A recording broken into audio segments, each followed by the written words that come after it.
আসলে প্রথমার্ধে যেটা খেলা হয়েছে এটা খেলা হয় নাই, যেটা সত্যি কথা। বেশিরভাগ হচ্ছে মানে দুই দলেরই কারণে খুব একটা ভালো খেলা হয় না, তবে বল বেশিরভাগ স্পেনের কাছে ছিল। তবে এটাকে আমরা একটা কৌশলের অংশ মনে করতেছি।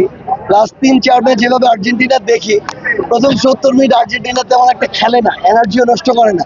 কিন্তু এই 70 মিনিটে আরেকটা দলের যতটা এনার্জি নষ্ট হয়ে যায়, পরের 20 মিনিটে আর্জেন্টিনা ওটা একদম শুধু আসলে একদম আদায় করে নেয় আর কি।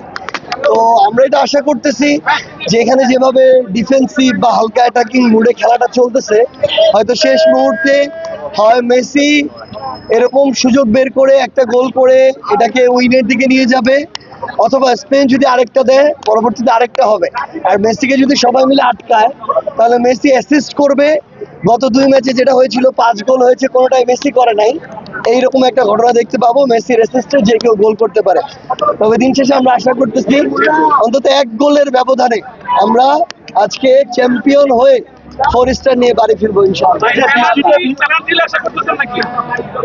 ভাই এটা তো হইলো হলুদ জার্সি আর লাল জার্সির কথা। এখন ব্যাপারটা হচ্ছে কেউ যদি ওই বক্সের ভিতরে একটা গোলের সম্ভাবনাকে ফাউল করে নষ্ট করে দেয়, তাইলে তো এটা যে কোনো দলের জন্য পেনাল্টি হইতে পারে। এটা স্পেনের জন্য হইতে পারে, আর্জেন্টিনার জন্য হইতে পারে।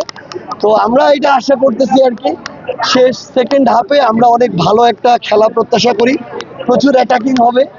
এবং দিন শেষে যদি 2 আর 3 এরকম হয়, আর্জেন্টিনার 2 স্পেন 2, তাহলে আমরা মনে হয় খেলাটা একটু জমজমাট হবে। গোল না হলে মজা লাগে না।